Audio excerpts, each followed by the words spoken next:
Buenas noches. Estamos hoy en el Ateneo acogiendo a una mujer especial. Todos tenemos de ella, al haber sido una persona que se ha dedicado a la política muchos años, y por una serie de características de su persona, de su personalidad, pues todos tenemos una opinión, tenemos unas ideas sobre ella, pero ahora es importante tenerla a Rosa aquí, una mujer valiente, una mujer valiosa y una mujer que no decae su carácter y su empeño, y eso es muy importante en una época en que todos vamos perdiendo, vamos suavizando, etcétera, etcétera. Bueno, para presentar este libro, ¿qué número de libro es este ya? Ya hiciste unos cuantos. Sí, yo creo que es el octavo, diría yo. Perdón. El octavo. Creo que es el octavo. Voy a contar de memoria mientras estás pero sí, creo que es el octavo. La sombra es la memoria histórica de Zapatero. Y para que ella nos lo cuente y nos hable, primero está nuestro compañero que va a hacer una semblanza de Rosa. Bueno, pues buenas noches, gracias por estar aquí. También saludamos a los que están en line, pudiendo estar aquí con todos nosotros. Y voy a ir brevemente porque la protagonista, lógicamente, es Rosa Díez, haciendo un resumen de un largo currículum y decir que nació en Sodupe, Vizcaya, en el año 1977, 1952, militó. Gracias. Perdón por el lapsus, pero bueno, era a menos. Militó en el PSOE, partido en cuyas listas fue diputada foral de Vizcaya, parlamentaria autonómica vasca y miembro del Parlamento Europeo, cuya candidatura a nivel nacional encabezó en el año 1999. En el año 2007, siendo aún europarlamentaria, abandonó el PSOE, que por entonces dirigía ya José Luis Rodríguez Zapatero, y entregó su acta de diputada. Fue una de las fundadoras de la Fundación para la Libertad, Movimiento Basta Ya, Premio Sájarov en el año 2000 por su defensa de los derechos humanos, y también de la formación política UPyD, en cuyas listas fue diputada nacional en los años 2008 y 2016 por la circunscripción de Madrid.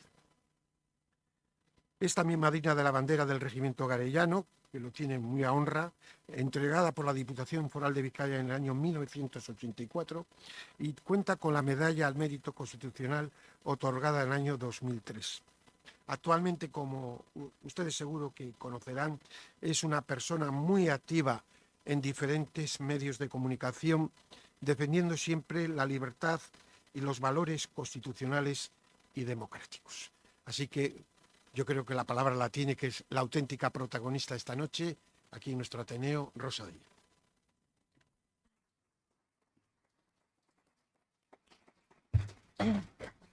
Bueno, muchas gracias. Es un placer para mí poder hablar hoy desde esta casa, desde el Ateneo de Santander. Muchas gracias a Gervasio, muchas gracias Mercedes por vuestra presentación y por vuestra invitación, y por supuesto muchas gracias a todos ustedes por querer compartir este rato de ciudadanía, ¿no? De hablar de política y de hablar de las cosas que nos ocupan y nos preocupan de alguna manera a todos nosotros. Me preguntaba Mercedes si es qué número hacía. Yo creo que es el número octavo, en La sombra, que subtitulé Memoria histórica de Zapatero, y que se presentó el 2 de octubre. Tiene una vida corta, acaba de presentarse, lo presentamos en Madrid el día 2 de octubre y ya estamos en segunda edición. Me preguntan frecuentemente los medios de comunicación, cuando me entrevistan alrededor del libro, hay una pregunta que se repite: ¿por qué ahora? ¿Por qué ahora escribe usted un libro sobre Zapatero, que ya no está en el gobierno? ¿Por qué ahora? Y bueno, me parece que responder a esa pregunta ayudará a entender lo que voy a decirles. Quisiera ser breve para que pudiéramos tener un debate entre nosotros, para que pudieran ustedes hacer preguntas.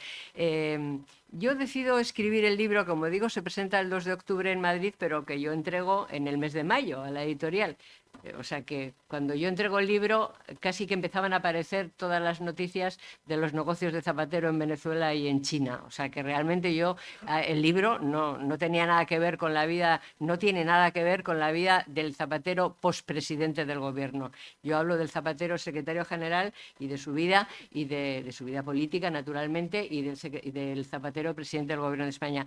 Yo decido escribir el libro después de escuchar durante muchos meses, antes de esa fecha que yo le entrego, como les decía, en el mes de mayo, una reflexión casi permanente cada vez que había un debate político y se hablaba de las cosas de Sánchez, de lo que estaba haciendo Sánchez, del gobierno de España y tal. Casi todos los prescriptores de opinión, periodistas, tertulianos, terminaban diciendo, bueno, pero todo empezó, bueno, casi todos los que eran críticos, los que no eran críticos no, pero digamos, los que eran críticos sobre esa posición política, terminaban diciendo, pero esto empezó con Zapatero. Todo empezó con Zapatero. Y yo dije, efectivamente, todo empezó con Zapatero, pero ese todo hay que llenarlo. Hay que explicar qué significa todo empezó con Zapatero. Porque si no, te quedas ahí en el aire, todo empezó yo. Yo creo que hay que poner negro sobre blanco lo que ha supuesto Zapatero para la democracia en España, para el gobierno de España y también para el Partido Socialista Obrero Español. Hay que ponerlo con datos, hay que argumentarlo y hay que dar datos fácilmente contrastables. O sea, no opiniones, que cada uno tenemos la nuestra, sino datos a partir de los cuales puedes llegar a la conclusión que quieras de qué supuso Zapatero en el gobierno de España, en la Secretaría General del Partido Socialista primero y en el gobierno de España después. A ver, Zapatero fue el hombre que cambió la forma de hacer política, la forma del Partido Socialista y la forma del gobierno de España de hacer política. Cambió la política que se hacía, pero insisto, también la forma de hacer política. Rompió las reglas de juego, las reglas que nos habíamos dado cuando hicimos la transición y cuando aprobamos la Constitución española. Las reglas que partían de la base de que teníamos que entendernos entre distintos, entre personas que habíamos estado en posiciones o que estábamos en posiciones ideológicas diferentes, que teníamos que reencontrarnos entre hermanos, que teníamos que construir juntos. Eso fue la transición. La transición fue el reencuentro en el que, en fin, nos reconocimos como hermanos y nos comprometimos a que nunca más se repitiera la historia. Eso significó la transición. El reconocer a aquel con el que te habías peleado, aquel con el que te habías distanciado, aquel con el que, en fin, no tenías aparentemente nada en común, pero que era tu hermano. El reencuentro es, por definición, la democracia no excluye a nadie, incorpora a todos. Entonces, esa forma de hacer política y de entender la política es lo que rompe Zapatero desde el primer momento, desde que llega a la Secretaría General del Partido Socialista en el año 2000. Yo os lo digo porque yo entonces estaba dentro del Partido Socialista. Yo lo he escrito en muchos artículos, pero en el libro lo he querido poner ordenadamente. Cuando Zapatero gana aquel congreso, el congreso del año 2000, en el que competía con Bono, con Matilde Fernández y conmigo, o sea, competíamos 4, bueno, yo ya sabía que yo no iba a ganar, porque me había presentado sin pedir permiso a nadie y eso no suele dar muy buen resultado, pero bueno, yo quería llegar hasta el final. Pero en aquel congreso había como dos posiciones, por así decir. Una posición que la representaba Bono, fundamentalmente, que era, digamos, de mucha gente del Partido Socialista. Veníamos de haber perdido unas elecciones, Joaquín Almunia, de haber tenido muy mal resultado, con una crisis interna en el Partido Socialista. Había quien pensaba, para recuperar la mayoría, el partido tiene que estar dirigido por alguien que haya demostrado que sabe ganar elecciones. Entonces, ese era Bono, que había ganado elecciones en Castilla-La Mancha, que tenía mayorías y tal, ¿no? Y había quienes pensábamos, como esta que les habla, que para cambiar la política y para que el Partido Socialista volviera a tener una mayoría en España, había que cambiarlo primero el partido y que había que hacer un cambio dentro, de forma de hacer política y fuera. Bueno, aquel congreso, Zapatero ganó aquel congreso. Me acuerdo que el secretario general de ahora de UGT, el que ahora es secretario general de la UGT, que entonces era secretario general de la UGT en Cataluña, al que yo fui a ver y tal en la campaña aquella previa al Congreso, me dijo, él ni siquiera era afiliado del PSOE, me dijo, yo creo que va a ganar Zapatero, que acababa de aparecer, como que se presentaba, porque hasta que no le dio su bendición Felipe González, no dijo que se presentaba. Era un grupo de jóvenes diputados que se llamaban a sí mismos los jóvenes turcos. luego cambiaron cuando alguien les explicó que los jóvenes turcos terminaron fatal, pues se llamaron Nueva Vía, ¿no? Bueno, entonces me dice, no, el Congreso lo va a ganar Zapatero. Y dije yo, pero si, ¿Zapatero? Pues si no lo conoce nadie. Dice, por eso. Dijo, por eso, porque como no lo conoce nadie, no tendrá amigos, tiene amigos poderosos, pero no tiene adversarios, nadie sabe lo que ha hecho nunca. Bueno, entonces, ganó aquel Congreso, era el diputado, apareció en el Congreso, era el joven y el nuevo. Joven, hombre, era más joven que yo, es más joven que yo. 7 años más joven, tampoco tanto, ¿eh? O sea, vamos. Bueno, pero sí, vamos, era el joven. Nuevo no. Como no signifique nuevo no usado, porque llevaba 3 legislaturas siendo secretario general de León, del Partido Socialista en León, y 3 legislaturas en el Congreso de los Diputados. O sea que nuevo, no, era desconocido porque no se le conocía pensamiento ninguno. O sea, no había escrito nunca nada, no había hablado, nadie sabía lo que pensaba porque estaba ahí, le ponían en las listas y ganaba. Bueno, entonces, desde que llegó, Zapatero decidió cuestionarlo todo. Desde que llegó a la Secretaría General del Partido Socialista, decidió cuestionarlo todo, empezando por la transición. Decidió cuestionar la transición de fondo y forma, el espíritu de la transición, el del reencuentro. Entonces, él lo explicaba internamente de la siguiente manera. Vamos a ver, tenemos que conseguir que la derecha institucional se divida. Un poco lo que hizo Mitterrand en Francia, lo que intentó hacer Mitterrand en Francia, no solo que en España en plan paleto, pero bueno, digamos, que se divida la España, la derecha esto. Porque no había, digo en plan paleto porque no había argumentación teórica, era pura y llanamente que se divida, que se desgaje. Lo contrario de lo que había conseguido Aznar en su momento, que se desgaje. Porque cuando se consiga eso, el Partido Socialista, con menos votos, podrá seguir gobernando.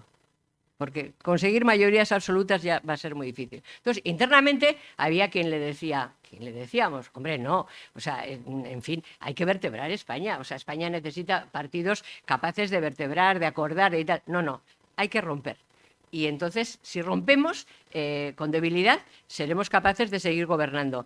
Ahora bien, para seguir gobernando con menos votos y tener más poder, no solamente necesitamos que se rompa la derecha, que se rompa en el sentido de que aparezcan otra formación política o lo que sea. No, es que hay que desacreditar a la derecha.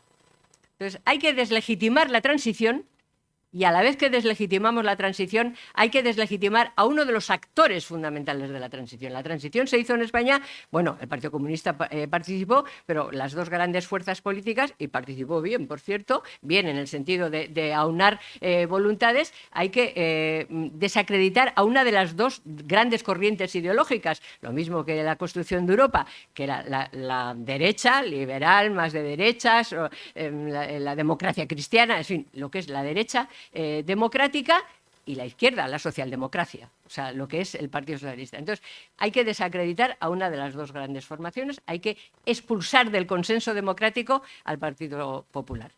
Claro, expulsar del consenso democrático al Partido Popular es, como les decía al principio, cambiar no solo la política, sino la forma de hacer política y romper con lo que supuso la transición.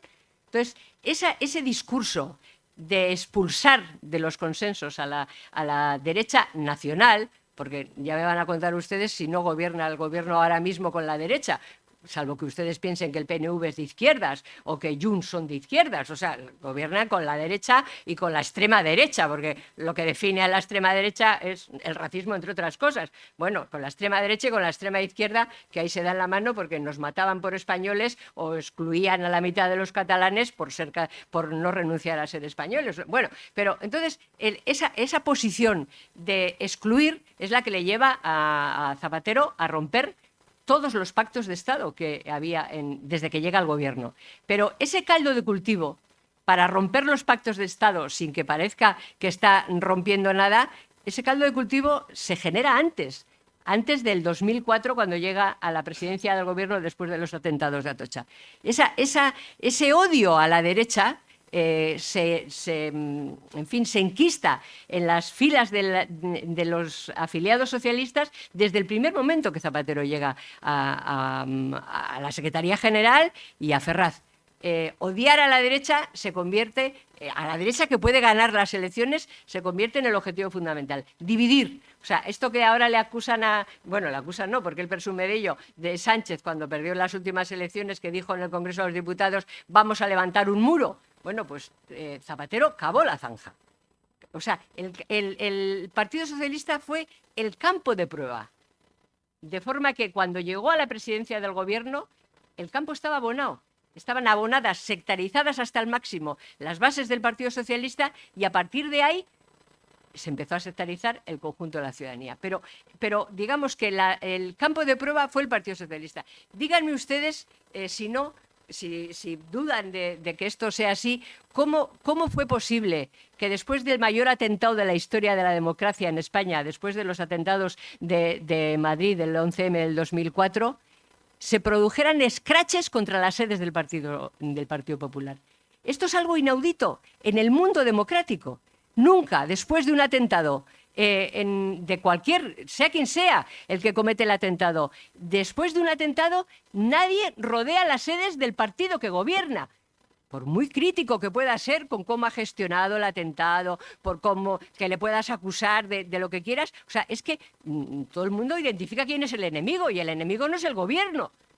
Bueno, ¿por qué tuvo éxito aquel escrache alrededor de las sedes del Partido Socialista? Porque el caldo de cultivo entre los que salieron ya estaba perfectamente sembrado. Ya estaba, o sea, lo de la derecha extrema o la extrema derecha que dice ahora Sánchez y todos sus voceros y toda su banda, esto empezó también con Zapatero. Acuérdense de aquello de la derecha extrema. Esto era de Zapatero ya. O sea que todo empezó con Zapatero. O sea, el odio, o sea, se cambió el consenso, el acuerdo entre distintos, por el acuerdo ideológico que excluyera a la otra parte. Bueno, ideológico mal llamado, porque claro, ahora llaman progresistas a todos los que le bailan el agua al Partido Socialista. A Sánchez ahora, a Zapatero, les llaman progresistas. Pues usted me va a contar, ¿qué de progresista tiene la gente de Bildu? ¿Qué es ser progresista? O sea, es que ser progresista no es ser de izquierdas, por cierto, porque en nombre de la derecha y desde posiciones de derechas se toman decisiones que generan progreso para el país y para los ciudadanos, y eso es progresista, y viceversa, desde la izquierda y lo contrario. O sea que, ahora todo es progresista siempre que estés de común acuerdo con el Partido Socialista. Todo empezó con Zapatero. Desde la deslegitimación de la transición, ciertamente en España, igual me estoy alargando, quiero darles tiempo, pero ciertamente, ¿por qué ocurre esto? ¿Por qué Zapatero pudo hacer eso en su momento? ¿Por qué pudo envenenar de esa manera a la sociedad española? ¿Por qué pudo provocar esa ruptura entre españoles, esa confrontación, ese odio al otro entre españoles, que no lo teníamos? Que eso estaba superado. Oiga, mi padre fue condenado a muerte por socialista republicano. Y yo jamás aprendí en casa a odiar al otro. Mi padre lo que quería es que no se volviera a repetir una guerra como aquella. O sea, eso es lo que quería, que sus hijos no tuvieran que volver a vivir aquello. Por eso mi padre, que era socialista, cuando llegó aquella ley de la reforma política y el Partido Socialista pidió la abstención, mi padre dijo, no, haced lo que queráis, hijos míos. Primero, para un referéndum que puedo ir a votar o no, sin que me echen una multa, porque a los de Franco, si no iba, le echaban una multa, que mi padre no iba, y aquella semana, porque se cobraba por jornales, aquella semana la tortilla no tenía huevo, tenía harina. Bueno, vale, harina y un poco de leche y tal. Vale, entonces, para una vez que me echen o no, o sea, vaya o no, no me van a echar una multa, hay que ir a votar. Y yo, haced lo que queráis. Yo recuerdo perfectamente, yo tengo 2 hermanos, bueno, uno se ha muerto, pero tenía 2 hermanos mayores que yo, y yo voy a votar, yo voy a ir a votar a favor, porque la revolución ya hemos hecho, ya hicimos, ahora toca la reforma. Pero el Partido Socialista votó la abstención, el 90 y tantos % de los españoles votaron a favor. Y en el seno del Partido Socialista, ese espíritu de largo caballero, de la revancha, ese espíritu revanchista existía. Entonces, cuando llegó Zapatero, él sabía que ese espíritu existía y lo abonó. Entonces, romper, confrontar, dividir, para eso tenía que cuestionar, como he dicho al principio, a uno de los grandes artífices de la transición y tenía que hacer, y lo hizo, otra de las grandes traiciones, lo que yo llamo el pecado original, que fue legalizar a ETA. A ver, es que todo viene de ahí, digamos. Si tú legalizas a una organización terrorista cuando ya está operativa y socialmente derrotada, bueno, la legalizas en cualquier... Vamos, no se le puede legalizar nunca, pero lo que hizo Zapatero fue legalizar a ETA cuando ETA estaba social y operativamente derrotada.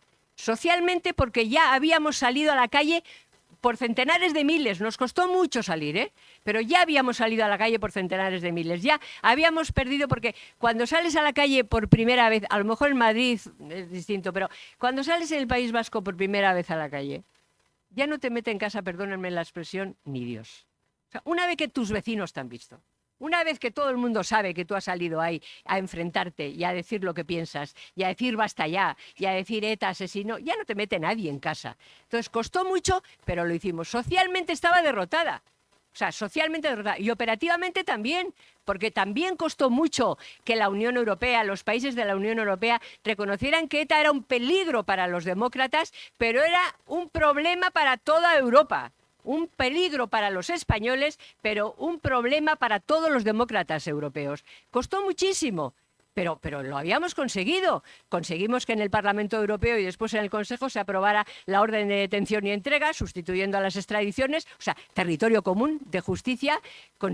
Conseguimos que se definiera el terrorismo como un delito que tenía que aplicarse, introducirse y aplicarse en todos los códigos penales de todos los Estados miembros. Eso no existía. Yo era parlamentaria europea cuando lo metimos, fui la ponente de esas dos resoluciones, pero porque se había ido macerando. Bueno, pues cuando estaba derrotada, Zapatero decide legalizarla. Cuando digo legalizarla, voy a explicar por qué digo legalizar. Porque habrá quien diga, a lo mejor entre ustedes pensarán, bueno, todos los gobiernos anteriores, tanto el de Aznar como el de González, han negociado con ETA. Y efectivamente, los dos negociaron con ETA. Negociaron con ETA para que ETA dejara de matar. Pero no negociaron ninguna cuestión de carácter político. Ninguna de las cuestiones por las que ETA había instaurado desde la primera hasta la última de sus víctimas. Ninguna. Y cuando en Argel, con Felipe González, los terroristas pidieron Navarra, por ejemplo, los socialistas se levantaron de la mesa, el gobierno se levantó de la mesa y no se volvieron a sentar. Y lo mismo pasó con Aznar. O sea, negociaron para que ETA dejara de matar. ¿Qué fue la negociación de Zapatero? Justo, no para que matara, no, iba a decir justo lo contrario, pero que nadie me interprete. No, Zapatero, cuando llegó Zapatero al gobierno, por cierto, el PSOE estaba negociando con ETA desde el año 2000, como luego ha reconocido Eguiguren y compañía. Negociaban a través de Eguiguren y de gente, en fin, con Josu Ternera y con todos estos, con conocimiento de Zapatero, con la autorización de Zapatero. Pero cuando llegó al gobierno, teníamos el Pacto por las Libertades y contra el Terrorismo, acuérdense, un pacto que propuso Zapatero en la oposición a Aznar. A ver, que se lo escribimos a algunos del País Vasco, pero que él lo aceptó. Era aquella época en la que decían que tenía talante. ¿Se acuerdan ustedes? Uy, es que tiene talante. Uy, cada día proponía un pacto tal. Aznar lo cogió, firmamos el pacto. ¿Qué era el Pacto por las Libertades y contra el Terrorismo? Artículo primero, desde el primero al último. El compromiso de derrotar a ETA. Por otra parte, obvio, ¿no? Un gobierno democrático no tiene que tener, respecto de una organización terrorista, de una banda terrorista, más objetivo que la derrota. No puede tener ningún otro objetivo que la derrota. Bueno, pues del objetivo de derrotar a ETA pasó al objetivo del final dialogado de la violencia. Y esa fue la declaración de Zapatero cuando ya llevaba tiempo negociando con la banda, pero cuando reconoció públicamente que la negociación estaba en marcha. Claro, el final negociado de la violencia, claro, es que no es lo mismo que la derrota. Primero, las palabras son muy importantes. Cuando tú dices, yo negocio contigo el final dialogado de la violencia, estoy reconociendo que tú ejercías violencia y yo también. O sea, yo, gobierno democrático, me pongo en la misma posición que organización terrorista. Los dos hemos ejercido violencia, vamos a dialogar para dejar de ejercer violencia. Claro, es que eso es mortal en términos democráticos. Claro, yo cuento en un capítulo del libro, en el capítulo 8 en concreto, algunas de las conversaciones de esas negociaciones. bueno, que le llamaban diálogo. También las palabras, en eso que les digo que las palabras son importantes. A ver, el diálogo es un instrumento reservado a iguales, a quienes nos reconocemos como iguales. Nosotros dialogamos porque nos reconocemos como iguales en un espacio común. Pensemos lo que pensemos, estamos en un espacio común. Claro, dialogar con una banda terrorista, no, con una banda terrorista se negocia, porque tú estás en otra posición y yo estoy en esta. No, el diálogo es el reconocimiento. Entonces, yo, en fin, en el año 2008, en Francia, y con esto voy a terminar para abrir, me dejo muchas cosas, pero en el debate luego las planteamos. En el año 2008, la policía francesa, en colaboración con la Guardia Civil, detiene a un comando de ETA, le pillan allá y lo detienen, y entre los que detienen en ese comando está Thierry, que era uno de los representantes de ETA en esa negociación con el gobierno de Zapatero. Le detienen y le incautan las actas de los 3 años de negociaciones. A ver, ETA siempre levanta acta de todo. De hecho, han caído muchos comandos porque escriben todo. Tenían la costumbre de escribir.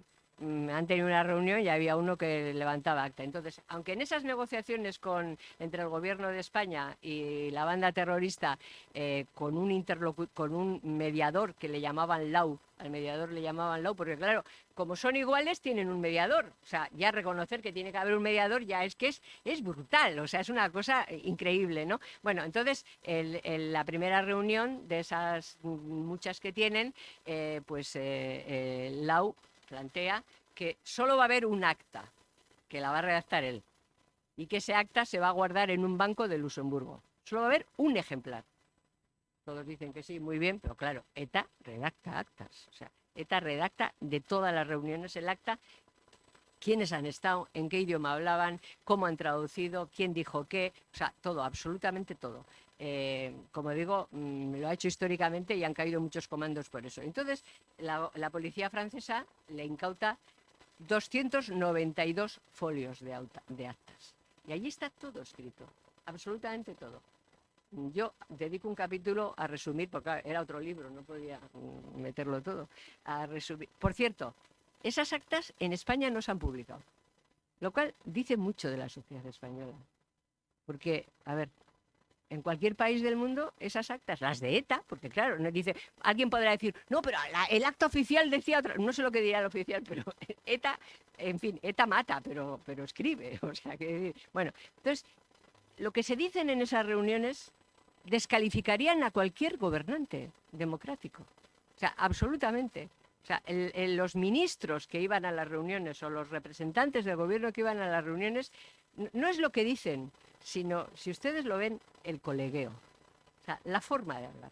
Entre iguales. O sea, el colegueo, pues no sé, el representante del gobierno diciendo cuando ETA reivindica, en fin, no nos dejan presentarnos, no hay elecciones libres porque no podemos presentarnos y tal. Y el gobierno le dice, no, si no os preocupéis que esto el Supremo lo ha suspendido, pero esto lo arreglamos en el Constitucional. Está escrito, ¿eh? Esto lo arreglamos en el Constitucional y lo arreglaron. Efectivamente, el Constitucional legalizó. Cuando ahora dicen, es que está parasitado el Tribunal Constitucional, todo empezó con Zapatero, acuérdense. O sea, el Constitucional legalizó las listas que el Supremo las listas de ETA, ilegalizado. Había declarado ilegales porque estaban trufadas de terroristas. Bueno, el Constitucional las legalizó. Dicen, esto lo arreglamos en el Constitucional. Y les explican lo que tienen que hacer. Tenéis que cambiar los estatutos y tenéis que quitar el nombre de Batasuna, porque Batasuna estaba declarada ilegal a nivel europeo, no solamente en España. Estaba a nivel europeo declarada ilegal. Entonces, les van contando lo que tienen que hacer. Hablan de Juana Chaos, de lo que tiene.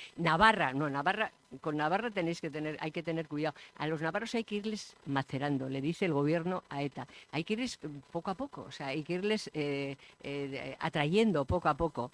Por ejemplo, en una reunión, esto capítulo 8, entrecomillado, en una reunión ETA les dice que, en fin, como gesto de buena fe, mientras estén negociando, los comandos no pueden ser detenidos. O sea, la policía, la Guardia Civil y la policía francesa, les piden los tres, no tienen que detener comandos. O sea, tienen que comprometerse a no tener comandos.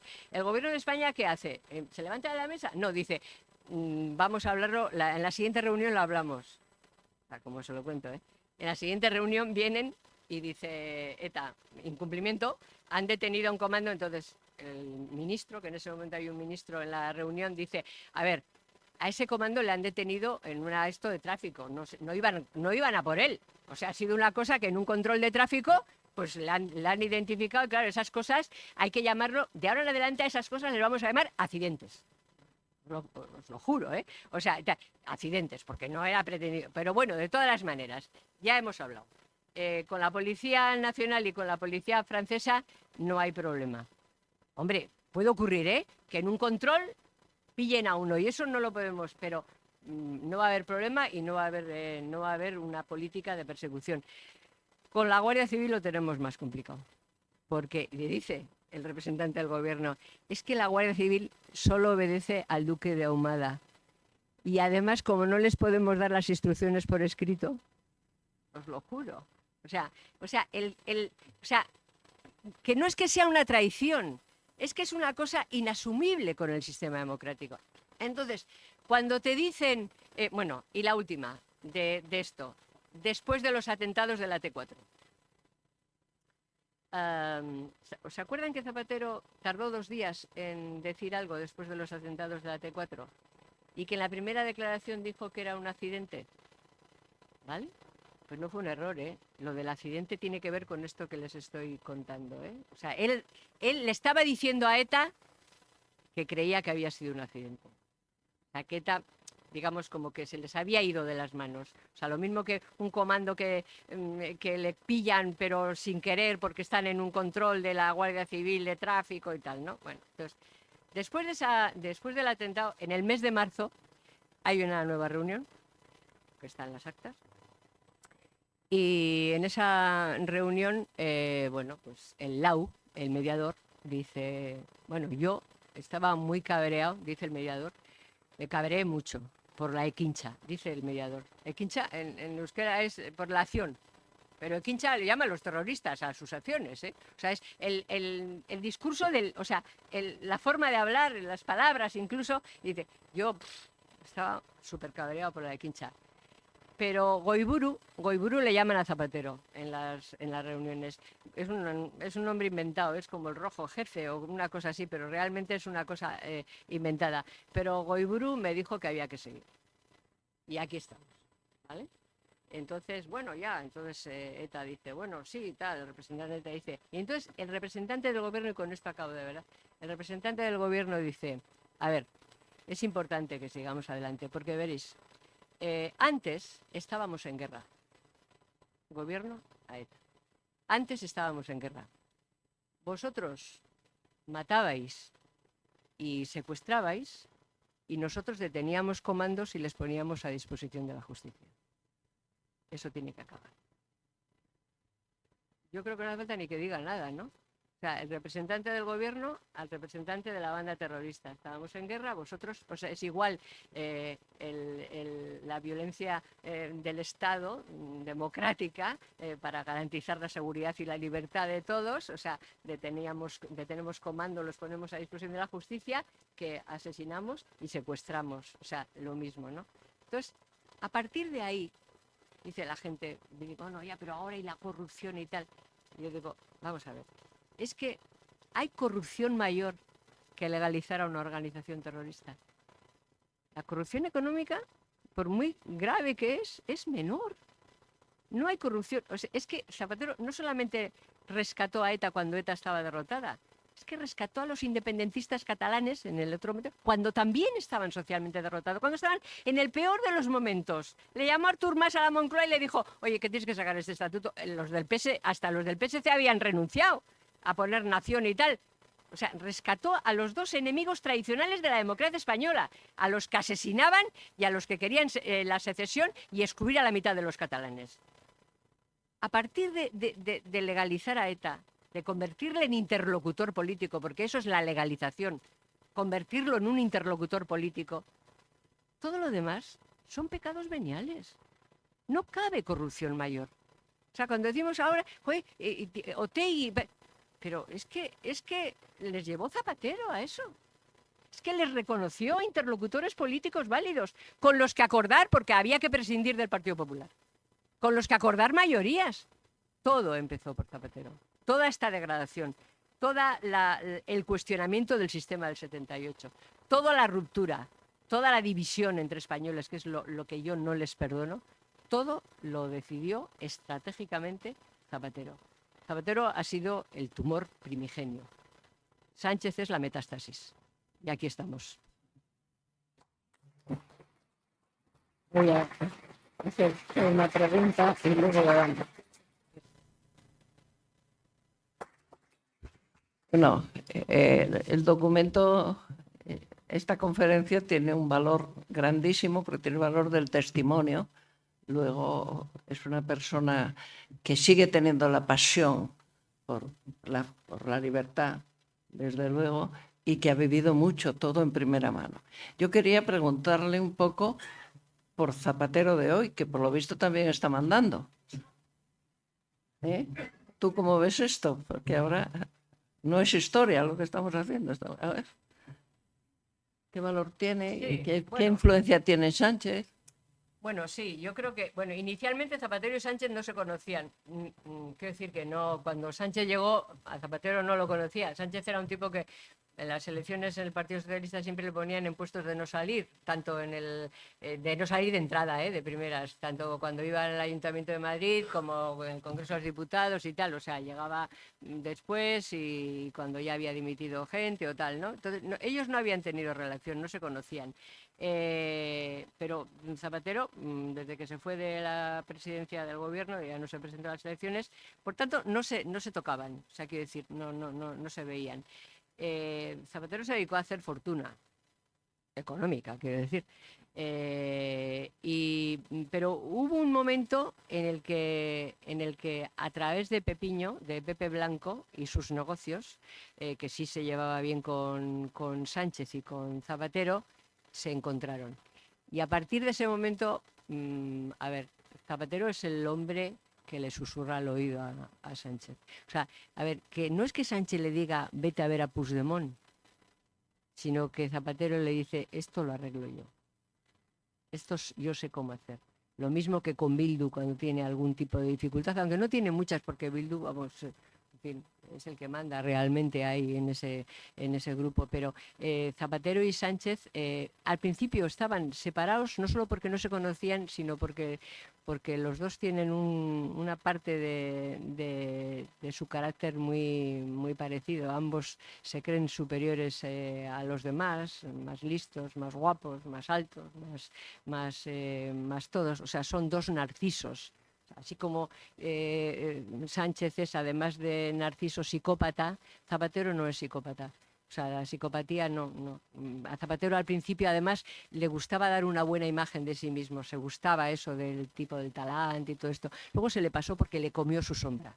Esto es lo que aquí se le comió su sombra y ahora su sombra le ha comido, ya le importa un bledo todo y ahora la sombra pues no solo le ha comido a él, esa parte de su personalidad, sino que se ha extendido por la política nacional. Entonces es un tipo que tiene muchísima influencia en la política nacional, muchísima, que ha hecho en el mundo con China, pero particularmente parece, aunque también con China parece que se sabrá en algún momento, pero desde luego que ha hecho fortuna con la dictadura venezolana, con la narcodictadura venezolana, blanqueando a Maduro y antes a su antecesor, como blanqueó a ETA en España, para hacer negocios. O sea, él es un experto en eso, ¿no? Entonces, ante el mundo, claro, piensen ustedes que Maduro tiene como prescriptor de opinión, como avalista ante el mundo, a un tipo que ha sido presidente del gobierno de un país de la Unión Europea. Y eso tiene un peso ante interlocutores terceros que no están en la política nacional, que no están en la melee y tal. Un tipo que en Venezuela se ha puesto siempre de parte del dictador y enfrente de la gente que sufre y de la gente que defiende la libertad y los derechos humanos. Eso no es, quiero decir, eso no es opinable, eso es lo que ha ocurrido hasta en las últimas elecciones, para vergüenza de cualquiera, vamos, de cualquier ciudadano normal, y yo diría que para vergüenza de cualquier socialista. Digo, yo vamos, me avergonzaría, pero claro, o sea, después de las elecciones que este tipo le robó después de todo lo demás que ha hecho, bueno, pues el que lo avaló ante el mundo, pues ha sido Zapatero. O sea, que ha estado con el dictador, en vez de defender los derechos humanos y la libertad y la democracia en Venezuela, es un hecho. Si además ha cobrado por ello, se probará en los tribunales. Pero que lo ha hecho, o sea, que ha comerciado con los derechos humanos en el sentido de negarles el reconocimiento a los demócratas y de apoyar al dictador, eso es un hecho. Parece que además ha cobrado por ello, pero eso se terminará dirimiendo en un tribunal. Yo creo que más bien pronto que tarde. Yo creo que el futuro de Zapatero es un futuro penal. Espero que el de Sánchez también.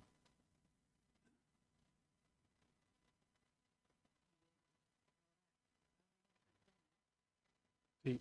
Mientras el micrófono, una pregunta. En todo esto que has contado también, otros invitados, el PNV ha sido el tonto útil que ha utilizado en todo esto, el nacionalismo. No, bien, tonto útil porque ahora vamos cómo va a quedar a medio futuro. Ellos han sacado su tajada, por decirlo de alguna manera. ¿Qué papel fundamental en todo esto? ¿Han sido cómplices de todo ello? ¿De la etapa nueva o de la etapa vieja? Bueno, a ver, el PNV ha sabido de las negociaciones y ha sabido directamente, digo, vamos, si nos remontamos a la etapa de las negociaciones con ETA, pero claro, el PNV y ETA siempre han tenido como un reparto de papeles. No es que dijera Arzayus eso de ellos menean el árbol y nosotros recogemos las nueces, que lo dijo muy gráficamente, no, es que siempre ha habido, si ustedes piensan y tiramos de hemeroteca y tal, durante el tiempo en que ETA actuaba y asesinaba, siempre había un reparto de papeles. Cuando ETA estaba fuerte, es decir, fuerte en el sentido de capacidad operativa de los comandos y asesinaba, el PNV tenía un discurso moderado. Siempre. Cuando ETA asesinaba mucho, el discurso del PNV era moderado, incluso, en fin, alguna crítica y todo eso.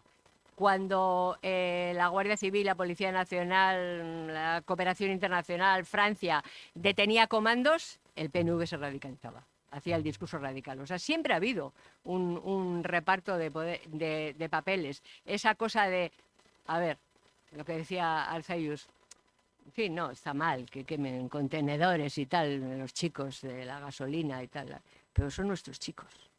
Que es un poco lo que ahora dice la gente del partido, mucha gente del Partido Socialista. Joder, no está bien que roben, ¿eh? Esto, y que se gasten el dinero público en fulanas y tal, es que no está bien. Pero por lo menos no gobierna la derecha. Y son los nuestros. O sea, roban sí, pero son los nuestros.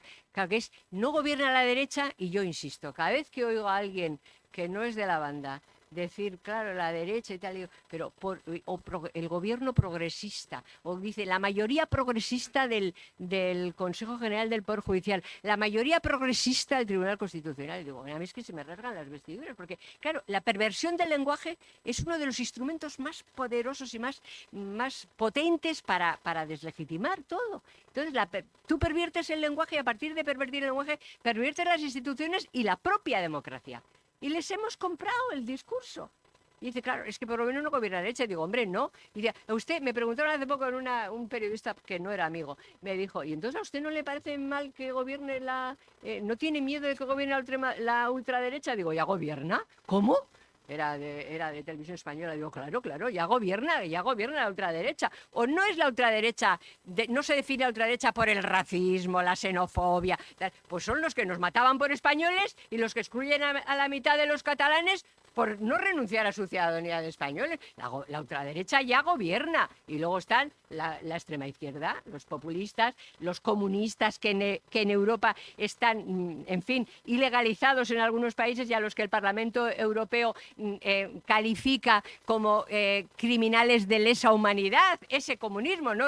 El que hizo la transición de Carrillo, no, ese comunismo. Eso es lo que gobierna en España. Pero ¿cómo podemos comprarles el lenguaje y llamar progresista a esa porquería? Perdónenme la expresión, ¿eh? O sea, pero a eso no. Vamos a llamar a las cosas por los nombres que son. O sea, tú lo que no quieres es que el Partido Socialista pierda el gobierno, ¿vale? Pierda el poder. Pero no digas que es que por lo menos no gobierna la derecha. Gobierna la ultraderecha, lo más radical de la ultraizquierda, y el Partido Socialista, que es un partido nacionalista más, que ha dejado de ser un partido nacional que vertebra España, que tiene una posición común y que es homologable con cualquier partido socialdemócrata del resto de Europa. No, eso no existe. O sea, por eso también esa gente que anda todo el día con una lupa buscando al PSOE, bueno, digo, bueno, porque que no se compren una lupa, que se compren unos prismáticos y miren al horizonte, porque no hay PSOE, no hay más que un PSOE. Luego, bueno o malo lo califica cada cual como quiere, pero no hay más que un PSOE que tiene un jefe que se llama Pedro Sánchez, a cuyo oído habla otro que se llama Zapatero, pero no hay. El PSOE hace mucho tiempo que dejó de ser un partido político, es una sociedad limitada, o no sé si llamarla limitada, con acciones, no sé, igual desde el punto de vista económico tiene otro nombre, pero bueno, pero es propiedad de la familia Pérez Castejón y de la familia Gómez, pero desde que la familia Gómez le pagó las primarias a López. No sé si además le puso un piso antes o no, ahí no voy a entrar, no tengo ni idea, alguna vez lo sabremos, pero vamos, desde hace mucho tiempo es una sociedad que está en manos de estos, y luego están toda esa militancia socialista, todas esas bases que, insisto, odian más a la derecha que puede ganar en las elecciones, a la derecha nacional, que a ETA, pero mucho más.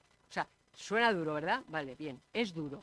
Suena duro porque es duro, pero ¿por qué se abrazan a Bildu y llaman fascista a cualquiera del Partido Popular? Bueno, y a mí, por supuesto, porque me la repampinfla. Yo, de hecho, cuando pasa una semana que no me llaman facha, dije, algo estás haciendo mal, Rosa. Esta semana estás floja. Pero bueno, pero es que, bueno, es broma, pero molesta, ¿eh? Pero realmente me la repampinfla, francamente.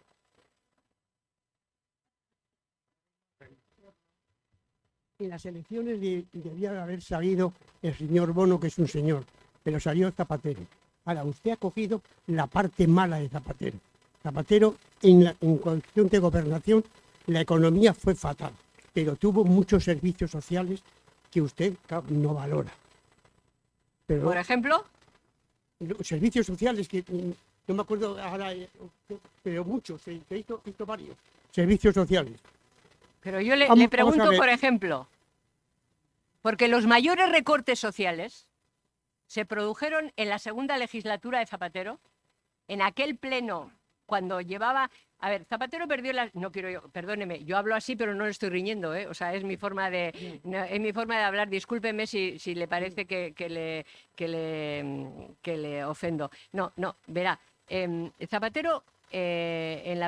lo peor de Zapatero lo hizo en la primera legislatura, en la que rompió todos los consensos democráticos, en las que generó la división entre españoles, lo peor. Sin embargo, ganó las elecciones siguientes. O sea, había llegado después del 11M, pero ganó las elecciones siguientes. Perdió las elecciones no por lo político, sino por la crisis económica, que no se la había inventado él, pero que la gestionó fatal.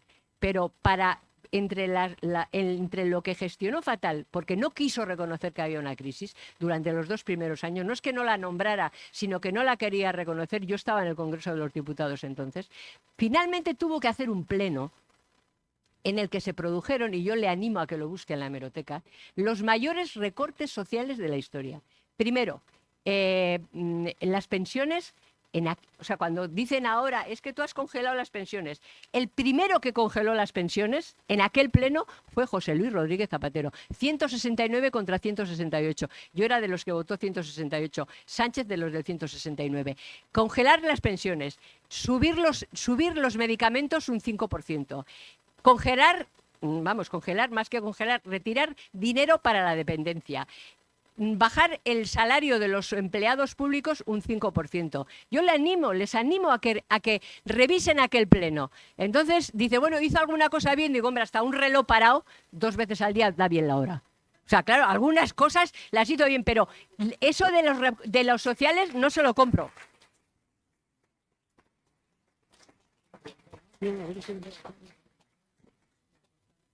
Vamos a ver. ¿Qué ideología tenía UPyD y por qué lo dejó usted? Bueno, yo lo dejé porque dejaron de votarnos. A nosotros dejaron de votarnos los ciudadanos.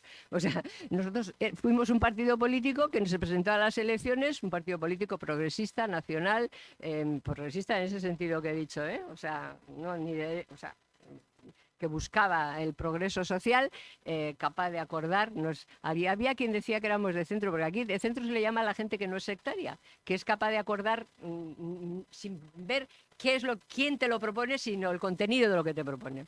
Bueno, la gente dejó de votarnos y entonces, pues como éramos un partido instrumental, siempre nos lo planteamos así, si te dejan de votar, pues te vas, disuelves el partido y te marchas a casa. No habíamos nacido para vivir del cuento, sino para hacer cosas. Cuando no pudimos hacerlas, pues nos fuimos.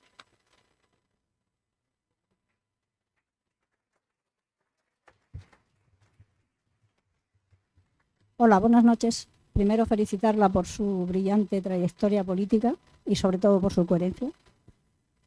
Y es decir, abandonó lo que pensaba que iba totalmente en contra de su criterio. La pregunta es, en el atentado del 11M solo hubo un ganador. ¿Hubo? Un ganador, que fue el Partido Socialista y fue Zapatero, que llegó a un gobierno para el que, según las encuestas, para nada, o sea, ni soñaba con él. Entonces, la pregunta es, ¿usted cree que esa sombra de Zapatero, que usted alude en el libro, pudo llegar de alguna manera a influir para que ese atentado se produjera? No, radicalmente no.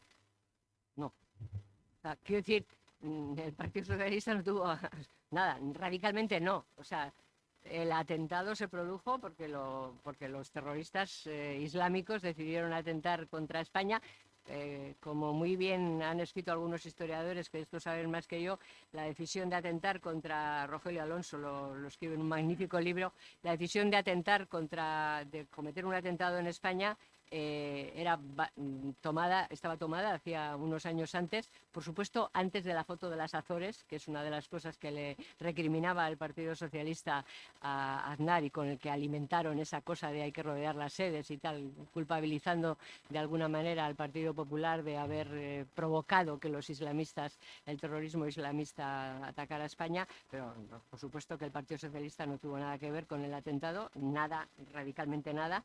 Ciertamente que cuando el atentado se cometió, el Partido Socialista vio una oportunidad y eso fue deleznable. O sea, yo recuerdo perfectamente aquel día. O sea, lo recuerdo perfectamente. Yo estaba en Santiago de Compostela. Había en campaña electoral, había estado haciendo un mitin ese día en Santiago y al día siguiente hacía uno en La Coruña.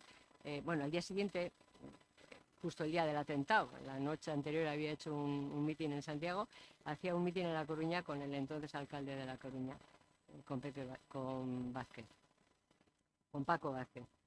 Y yo me acuerdo cuando recibimos la noticia, por eso le digo que no tuvo nada que ver, pero que fue deleznable la decisión que tomaron una vez que se produjo el atentado, porque ahí empezamos a hablar. Yo era eurodiputada entonces, no estaba en la dirección del Partido Socialista, pero hacía mítines por toda España.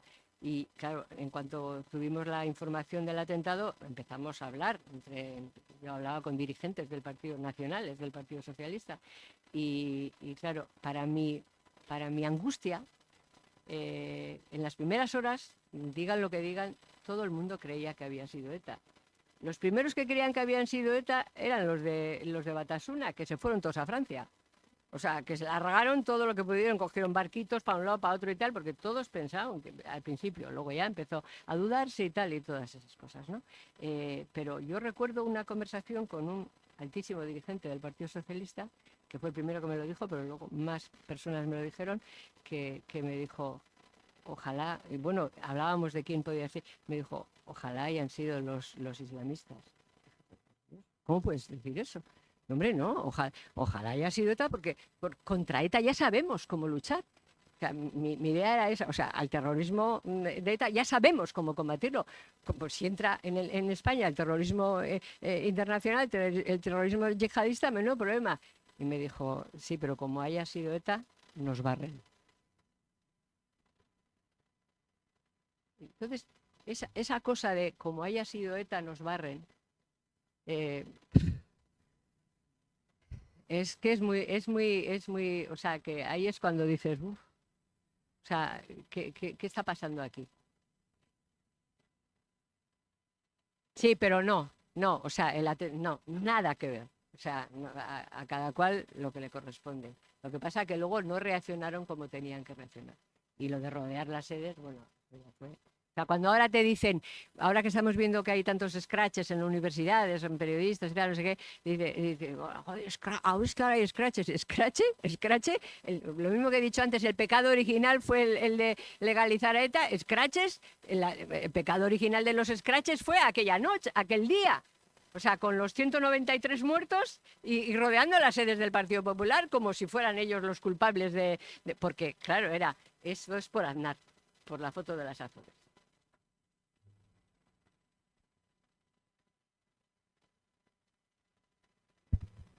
Usted ha manifestado, y no se puede estar más de acuerdo, que tanto desde la Secretaría General del PSOE como luego en la presidencia del Gobierno, Zapatero se dedicó a dividir a los españoles, a plantar un muro frente a la derecha. Pero ¿no cree usted que hizo también otra cosa, que es denigrar a aquellos socialistas que habían participado activamente en la transición, que tuvieron un papel clave como Felipe González o Alfonso Guerra? Y la segunda cuestión que le quería plantear es que usted publica en su libro, al parecer, extractos de las actas de ETA que nunca se han publicado en España. ¿Cree usted que esto puede tener alguna repercusión? Empezamos por lo de denigrar. A ver, Zapatero ganó el Congreso, aquel Congreso del 2000, porque Felipe y Alfonso, que no se hablaban desde hacía tiempo, se pusieron de acuerdo para que fuera el secretario general. Y abandonaron, bueno, Alfonso abandonó a Matilde, a la que la había puesto no porque creyera que iba a ganar, sino para tener cuota en el Comité Federal, esas cosas, porcentaje de votos y tal. Y Felipe abandonó a Bono, bueno, porque, a ver, el establishment nunca quiere que haya cambios, pero cuando va de cambio, quieren decidir quién es el cambio. Y entonces las bases del Partido Socialista, el recorrido que se había hecho por toda España, las bases querían cambio. No querían una cara nueva, querían cambio, cara nueva y tal, ¿no? Entonces decidieron quién era el cambio. Entonces pensaron que Zapatero era bizcochable. O sea, que como nadie le conocía pensamiento político ni nada, Felipe pensaba que era bizcochable completamente y que iba a depender de él y que iba... Bizcochable quiere decir moldeable, ya me entienden. O sea, que como no le conocía a nadie y tal, pues que iba a depender de él y que le iba a pedir consejo y que todas esas cosas. Sí, claro, le llamaban Bambi, Talante, todas tonterías esas. Bueno, pero que le hicieron... O sea, acuérdense, ganó el Congreso porque estos dos que no se hablaban decidieron que el cambio era él. Por eso ahora cuando dicen esas cosas, con muchos años de retraso, y hay quien me dice a mí, hombre, mejor tarde que nunca, digo, pues no, mejor a tiempo. Porque ahora no pintan nada dentro del Partido Socialista, ni en las bases, ni en los votantes del Partido Socialista, que les llaman fachas igual que a mí. A esos. No, es que González iría ahora a una asamblea, a una agrupación local de Sevilla y le correrían a boinazos. O sea, entonces, ahora, ¿qué? Pues está muy bien. Estaría muy bien si dijeras, me equivoqué, le puse. Tuve que haber dicho esto hace mucho tiempo, cuando mi voz era escuchada. y cuando tenía influencia. Porque claro, Zapatero, a ver, nadie está a salvo, ningún país democrático está a salvo de que llegue a la presidencia del gobierno, hay elecciones, llega a la presidencia del gobierno un tipo, pues que, oye, que ponga en cuestión lo más sagrado, en términos democráticos, entiéndanme. Desde la Constitución hasta la transición que dio luz a la Constitución, hasta el acuerdo entre distintos, hasta lo que es propio de una sociedad plural y democrática. Ningún país está a salvo. Pero en cualquier democracia de nuestro entorno, un tipo que llega, imagínense a Francia, que ponga en cuestión la república, no la república como forma de gobierno, sino como lo que significa, pues se lo hubieran cepillado, aunque hubiera tenido mayoría absoluta, porque hubiera habido fuerzas, en fin, democráticas, entre los que están desde los del IBEX 35 de aquí, que vivían felizmente con Zapatero, hasta los prescriptores de opinión y hasta la propia sociedad. España es una democracia muy joven, muy imberbe, con muy poquitos años, en la que no se ha hecho pedagogía democrática, en la que la gente dice, bueno, yo con ir a votar ya vale. Y las instituciones no se defienden solas. Entonces Zapatero llegó hasta donde llegó, deshizo en la primera legislatura todo tipo de consenso sin que nadie le tosiera, ni los que le habían puesto ni nadie, porque vivían muy bien con él. Y después tampoco. Y gracias a que primero estuvo Zapatero, después llegó este. Con el interregno, todo hay que decirlo, de una mayoría absolutísima de Mariano Rajoy, que en vez de trabajar contra el tumor, le hizo un lifting. Y así estamos donde estamos.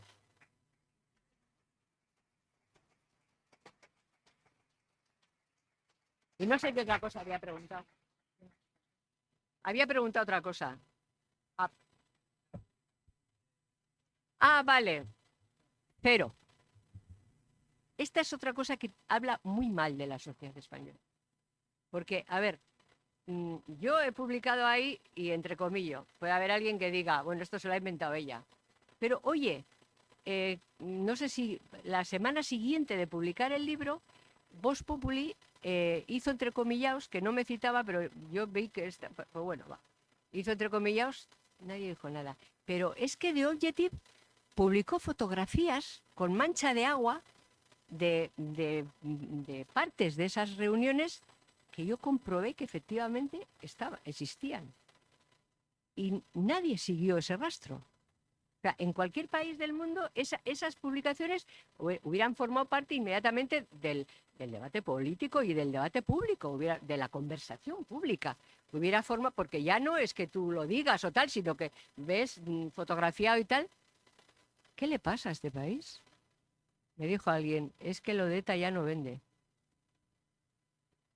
¿Qué le pasa a este país, a esta sociedad? O sea, algo muy, muy gordo nos pasa, muy grave nos pasa, porque no ha tenido ningún tipo de repercusión. Muchas gracias, Rosa, por la valentía que tienes para exponer las cosas tal como son, que creo que son así. Y dos cuestiones un poco distintas. Sobre los servicios sociales de Zapatero, voy a dar dos datos más. Uno, yo ya peino muchas canas, voy a hacer 80 años. Es la primera vez que me han bajado el sueldo, eso no lo hizo ni Franco. Y más, has dicho el 5%. El 5% era el promedio, a mí el 8%, porque me explicó el gerente que iba en función de lo que ganabas, para conocimiento general. A mí el 8%. Dos, no sé si sabe este señor que España estuvo en bancarrota entre el 8 y el 10 de mayo del año 2011. Y eso es lo que obligó a que interviniera Estados Unidos en la Unión Europea, y entonces es cuando nos rebajó el sueldo. Y tres, el efecto siguiente fue que efectivamente, cuando Rajoy se hace con el poder, se encuentra un país totalmente perdido, endeudado. Un país que somos nosotros, porque lo pagamos nosotros. O sea, estos son los servicios sociales. Pero voy con las preguntas para ti. Una pregunta. ¿No te parece o no parece que al perder efectivamente Zapatero el poder por la crisis económica, ETA quedó, es decir, no sacó todo el provecho que hubiera sacado con el pacto que habían hecho? Esa es una pregunta. Dos, ¿no os parece o no te parece a ti que la soberbia que tiene Pedro Sánchez le está llevando a cometer errores muy peligrosos? Y pongo un ejemplo. ha perdido ya, o se ha cargado ya, que yo recuerde, por lo menos a 3 grandes dirigentes en Madrid por perseguir a Ayuso, que son Gabilondo, antes Carmona y después Lobato. Cargarse toda esta gente, que es una muestra, que hay más, ¿no puede ser también un poco el inicio de su final?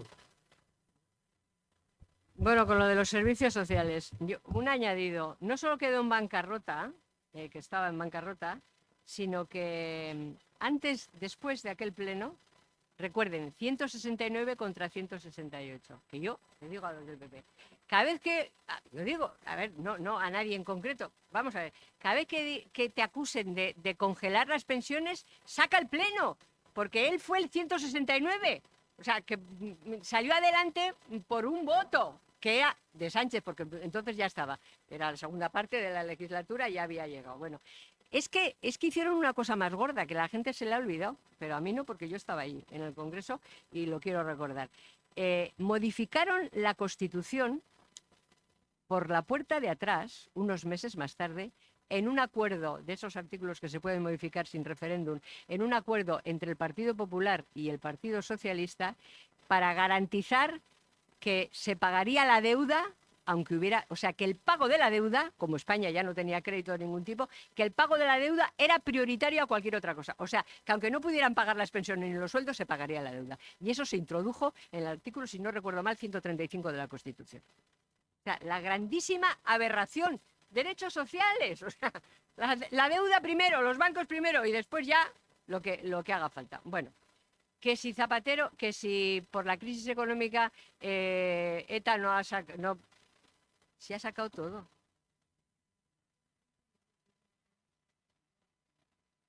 Pero es que ha avanzado todo. O sea, quiero decir, es que, a ver, en aquellos años es cuando legalizaron las listas de ETA. Cuando ETA entró en las instituciones, cuando entraron con marcas, sus marcas entraron en las instituciones, cuando empezamos a ver diputados y concejales que el día anterior defendían el crimen, cuando no lo cometían, digamos, sentados al lado de un concejal demócrata, de cualquier partido democrático, ante la opinión pública. O sea, cuando tú ves eso, o sea, tú estás acreditando eso. O sea, sacó entonces todo lo que tenía que sacar, centenares de cargos entraron en las instituciones, entraron en el Congreso de los Diputados y a partir de ahí hasta hoy. Es decir, que ha ido asentándose. Es decir, no. La crisis no podía darle con dinero, o sea, lo que le pagó a ETA no tenía precio económico. O sea, el acreditarle como interlocutor político, como un partido más, es algo por encima, que no dependía de la economía. Efectivamente, luego llegó Rajoy y dices, bueno, todo eso lo había hecho Zapatero, oye, ponte a desmontar eso. O sea, ponte a hacerte cargo de la economía está bien, pero si el pecado original es el otro, dedícate al original en vez de a los veniales, o a la vez, que uno puede arreglar la economía y a la vez, o sea, reconducir todo aquello. Pues no, me fumo un puro y se acabó. Bueno, perdónenme la expresión. Pero realmente esto fue un tiempo perdidísimo, porque en ese tiempo, se fue aposentando todo, y cuando llegó llegó Sánchez, pues no tuvo más que recoger lo que ya estaba allí. Porque, a ver, yo les quiero recordar, a veces tener memoria es complicado, sí, pero yo les quiero recordar que la primera reunión que tuvo un tal Fernández, que fue el primer ministro del Interior de Rajoy, la primera reunión que tuvo fue con un tal Rodríguez Zapatero, que lo citó en la Moncloa. Y a mí se me abrieron las carnes, ¿qué quieres que le cuente? Porque ellos sabían lo que habían negociado. No sabrían los detalles o no conocerían y tal, pero claro, en vez de hacer lo contrario, pues no hicieron. Y no sé si otra cosa había preguntado.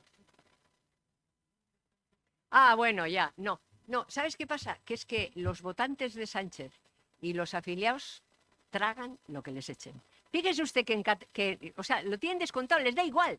O sea, que pongan a quien sea. Fue Alfonso Guerra que dijo, el PSOE pone una cabra y le votan. Lo dijo Alfonso Guerra.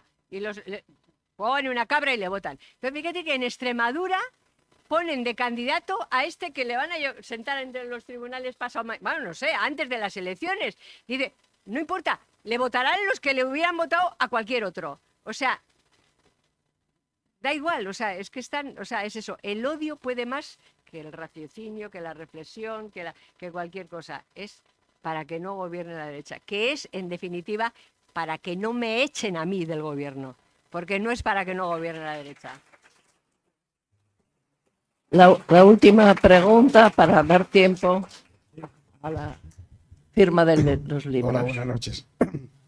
Bueno, en cuanto a las cuestiones sociales, ya no es que nos bajaron el sueldo, es que no recuperamos esa bajada de sueldo.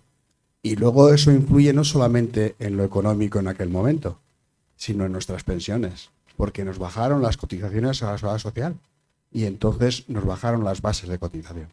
Pero bueno, mi pregunta no es por ahí. ¿Ves como Lehendakari a Otegi en el País Vasco? Bueno, no sé si Otegi se presentará. En las últimas ya no se presentó él, ya presentaron a otro, pero a alguien de la banda sí. Sí, sin duda. Sí, vamos. En fin, además, a ver, es que es lógico. Quiero decir, los hijos de los que votaban PNV votan Bildu. Porque, claro, son de aquí, como dicen allí. O sea, son tan de aquí como los del PNV. Y además, pues, son más modernos, ¿no? Son como más guays, ¿no? Y además, como ahora ya se duchan, que antes era un problema, ¿no? Pero dirán esa pinta y tal, pero ahora ya van duchados. Y son más jóvenes, y son como más guays, y son más de izquierdas, ¿sabes? Son progres, porque ha dicho Sánchez que son de izquierdas. Y entonces ya entonces, pues claro, es normal, es generacional. Y son de aquí, que era lo fundamental para no votar para votar a alguien. Si ya cumples el principio de que eres de aquí, te has duchado, eres más joven, eres y tal, pues ya, o sea que sí, lo veo. Lo que me extraña es que el PNV no lo vea. O sea, no, porque el PNV, como siempre, se ha salvado, porque cuando se partían los de Euskal Alkartasuna, lo que sea, siempre el PNV realmente es una religión, es una iglesia, es una secta y tal, ¿no? Entonces piensan que al final todos vuelven a la casa del padre, pero eso se ha acabado. Y entonces el padre ya no es el padre. O sea, ahora ya, como esto de la familia también se ha disuelto un poco, pues ahora hay dos padres. Entonces van a elegir entre un padre u otro. Sí, lo veo. Lo cual será terrible. Yo o sea, hablo así como en broma y tal porque, en fin, porque tengo que relajar esto, pero realmente para la gente que allí ha sufrido y que les ha visto y que les ve, porque es que esta gente no solo no ha renunciado, no es que no ha pedido perdón, es que se siente orgullosa de lo que han hecho. ¿Sabes? Y lo manifiestan. Se sienten orgullosos y lo manifiestan. Claro, eso es. Y hay 337 víctimas cuyos asesinos aún no han sido juzgados. Y estamos con la memoria histórica. Por cierto, la memoria histórica. O sea, la ley de memoria histórica, yo viví como se hizo. La ley de memoria histórica no pretendía resolver ningún problema, en fin, personal, humano y tal, de personas perseguidas durante la dictadura o después de la guerra. No. El objetivo de la ley era que el PP votara en contra para llamarle franquista. Hasta el extremo de que yo les animo a que vean las actas, sobre todo en comisión, que es y en ponencia, que es donde se debate más abiertamente, que cuando el Partido Popular trataba de introducir una transaccional a una enmienda que había introducido el Partido Socialista retiraba la enmienda para que no se pudiera transaccionar. Porque el objetivo era que votaran en contra. Entonces estamos en eso, ¿eh? Esa es la historia que hay que contar. Bueno, muchas gracias, Rosa, porque hoy ha sido un día especial. Una persona testigo de la historia que sigue luchando y que nos ha ilustrado, nos ha aclarado muchas cosas y nos ha conmovido en ocasiones. Ahora el turno de las personas que querráis comprar el libro, que es interesantísimo. Y que no es obligatorio, ¿eh? Digo, yo se lo dedico a quien quiera, pero vamos, nada más. Estará Rosa para dedicarlo. Muchísimas gracias, Rosa. Gracias.